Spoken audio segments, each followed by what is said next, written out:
Hello, everybody, and welcome to this week's Ripple Effect podcast. We are so glad that you are joining us here today, whether you are listening on your drive or on a run or you're watching this. We are so glad that you've joined us today for this podcast. Today, I am joined in the studio by Levi Black and Rachel Busin, and we are glad to have them here today. We'll get to them here in a little bit, but we always want to remind you this podcast is just another way for us to share information with our congregation. It's kind of a behind-the-scenes look at things that are going on in the church, and also a way for you to stay up to date on everything that is happening. So welcome, welcome, welcome. We are excited for today's episode. Today, we are sponsored by, please, brown paper lunch sacks. Not as glamorous as other sponsors, but this is the workhorse. So important. So important. This is the workhorse of the church. We use this for everything. You probably have a ton of these in your van or in your car if you have children. And they house hopes and dreams of our children. Yes, exactly. Mm-hmm. Do you guys use these at all in the student ministry? Not as much as we should. Yeah, you should probably utilize them more. So we are using this because today we are going to be highlighting our student ministry this week. We're going to be talking about it with Levi and Rachel.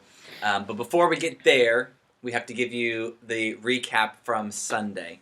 Levi, why don't we start with you? How was your Sunday? It was good. Pretty smooth. We had a meeting in between services with some of the students that are going to be speaking next week. Mm-hmm. It went pretty smooth, and then just got to sit back and enjoy the message during second service. Sweet. Did you teach today or Sunday? I did not teach. Alec taught about some good things about the temptations that we see and some of the stuff that we see in marriage and just some of the stuff that the teenagers may be dealing with now. So it was a really, really good lesson on Sunday. So relational stuff going on? Yes. Okay. Rachel, how was your Sunday? My Sunday was great. Elisa taught, and she always does fantastic. She's a teacher. And were you with middle school or high school? Yeah, I was with middle school. Middle school. Middle school, she did great. Went to second service, found Walt Harper's story incredibly encouraging. Cool, wasn't it? I was sitting there bawling my eyes out, so that's usually a good sign. Yeah, so Walt Harper gave a little testimony. If you missed that, go to tlcc.church and watch this past week's episode, or you can find it on Facebook. And it was a really great testimony about how something he did that was kind of dumb, God used for His glory, but what it required was him to be honest and to tell the truth. Mm-hmm. And what God can do with a simple act of obedience is really cool. And that was the sermon. That was the whole point of the sermon. You never know what God can do with a simple act of obedience, so be obedient to what He's telling you. So, well, cool. What was that? Cool. I'm still growing up, is what that was. I was trying to build a raised garden bed planter's box on Sunday. Yeah, I got most of it done, but that's what I was trying to do to kind of like unwind on Sunday. Do you guys have anything that you do that helps you unwind a little bit, other than chasing your children, Rachel? Yeah, that totally helps me unwind. You got me down. All figured out. No, Alec is huge into gardening. I'm not quite as huge into gardening as he is, but I enjoy going out and pulling weeds and watering and then like watching him work. Well, he's the kind who's like, I want to set up a machine that does the watering for me. Oh yeah. And I'm the kind that that's like, no, I want to go out and like physically water the garden myself. Gotcha. So that calms me down. So you do that on Sunday? Well, it's a bit early to be watering, and our hose is... Isn't it like... our hose is super broken. Oh, okay. We're waiting on a plumber to come. Okay, all right. Did you do anything to unwind? No, I would like to, but I have to do homework all day on Sundays. Oh, yeah, that's right. That takes up most of my Sunday afternoon. Well, whatever you did this past Sunday, we hope that it was encouraging. If you missed the message or weren't able to join us at church, we'd encourage you to go and watch that service. There were some really cool things that came out in that service. And so that's a recap of the week. We need to get to the TLCC top 3. The top 3 things you need to know in this week. The first thing that we want you to know about and that we're excited about is a couple baptisms that have been happening. and a couple people that have joined the church, but we especially want to highlight the baptisms that have taken place. This past Sunday, we got to see Keegan Boggs. Yeah. Sorry, Keegan, I almost called you Bugs. Keegan Boggs get baptized, and Melody Stolt was also baptized. And before that, the week before, Stephen Smith was baptized. But we could talk about it all day long, but here's a quick little montage of some of the recent baptisms. That way you can celebrate along with our church. Watch this.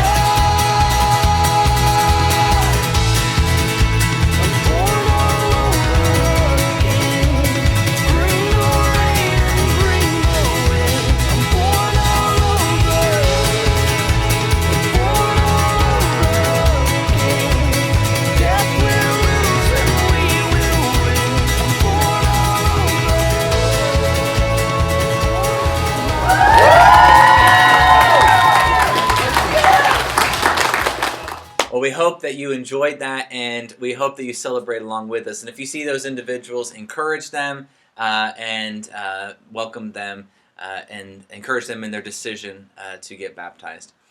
Also, the second thing you need to know about going into this week is this coming Wednesday, so tomorrow night, is the last Wednesday night of the semester, and we take a summer break.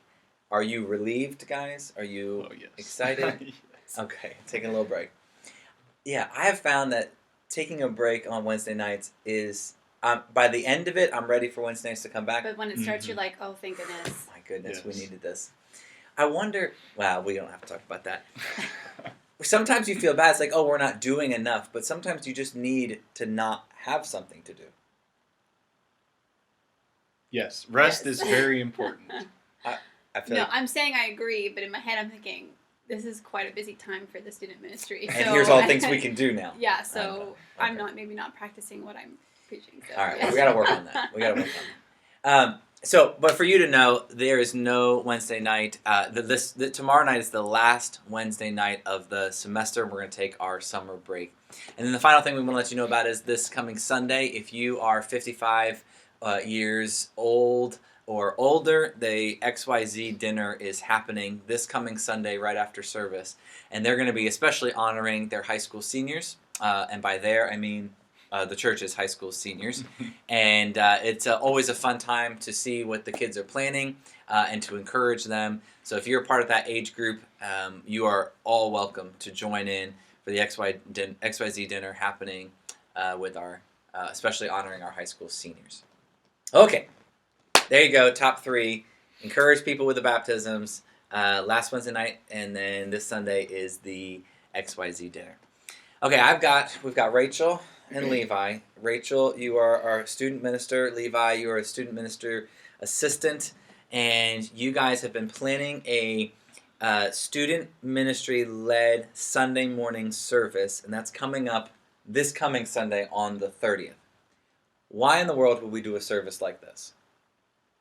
I think this is an amazing opportunity, and we haven't done one in a really, really long time as far as I can remember. Mm-hmm. It gives our students a chance to be in front of the congregation, to be recognized them in different types of service and leadership that maybe we don't notice. It gives them a platform that they can speak from that maybe they don't get the same way.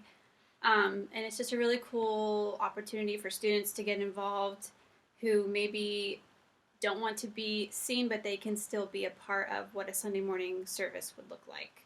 So Levi's been doing a ton of work working with our students who are going to be speaking. So I'm super excited. He's very gifted in that area. I'm the behind the scenes talking to the parents and trying to organize everybody. So I'm very excited. We're hoping it goes well. Well, I mean, So we've had plenty of Sundays where things don't go well, and it's not kids up there. if it doesn't go well, continue to be gracious to our students. They're super excited, and this is a really good chance for older people to encourage them and to recognize them in this way. So, Levi, what are the kids going to be leading this coming Sunday? What are they going to be doing? Like, what areas are they a part of? What are you going to see on Sunday? So essentially, what we're aiming for is every aspect of what is led on Sunday morning is going to be led by students.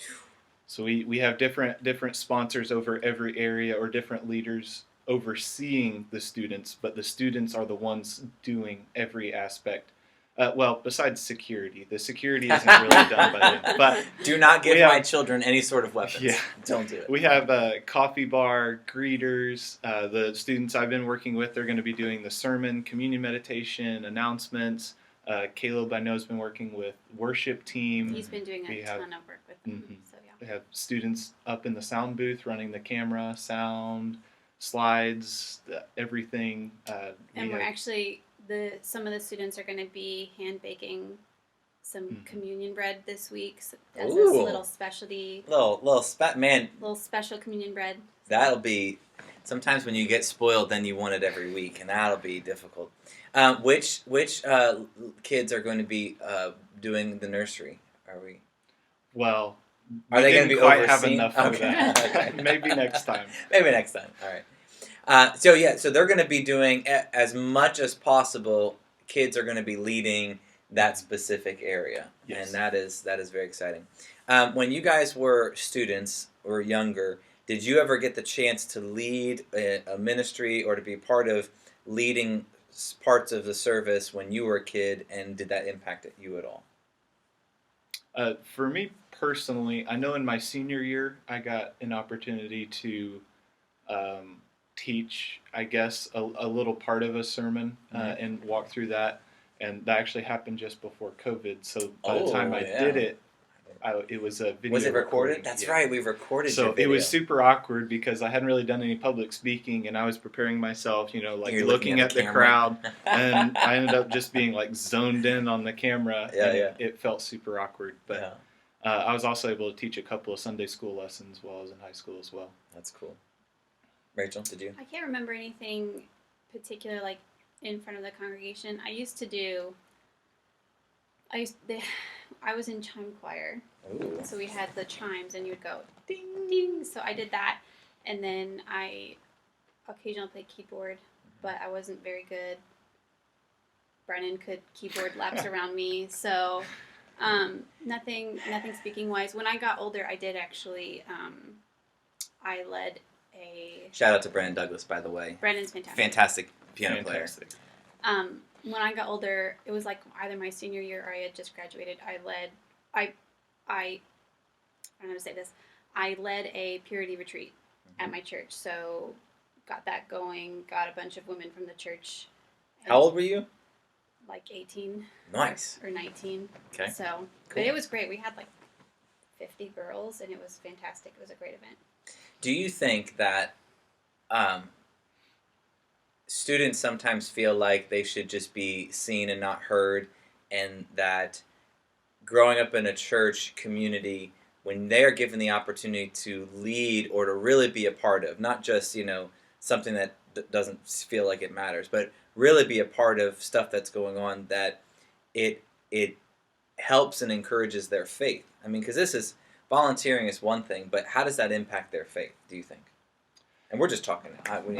I think, to put it in the words of Walt Harper, who is the youth ministry professor over at Central Christian College, one of the things that he talks about a lot is making students realize that they are the church now, not simply using the terminology, the future of the church. Mm. So I think whenever you give students the opportunity to serve in this kind of capacity, you allow them to realize that they are a part of the church now. It's not just something that they will be a part of.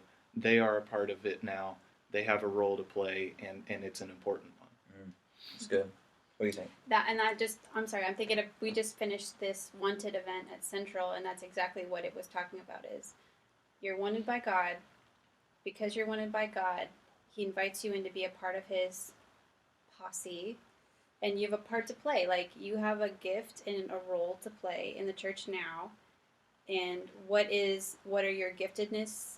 What has God given you the ability to do that nobody else can do? What sphere of influence has He given you that you can be an effective part of the church at 12, at 16, at 18? Yeah. And how can we get older generations to recognize the value of that? Yeah, see, that's where I was going to make the bridge here, because for us as a congregation, if we tell our students, you matter, you're the church now, you're valuable, but then we say, oh yeah, you also cannot be a part of anything. We're going to have a class for you back here, and we'd like you to join in the service every now and then, but you're not polished enough, or you're not whatever enough to participate in some of the ministries. It kind of undercuts that message that no, they are a part of the kingdom of God. They have a lot of learning and growing to do, but they matter just as much as anybody else. So for us as a congregation, what we want to do is we want to be a church that integrates every age group into the ministries that we do. And some are age specific, we know that, but we are a family, and a family does things together. And so this is a great opportunity for us to encourage one another, to celebrate our youth, and to encourage them as they serve and as they lead and as they put their hearts out there for us.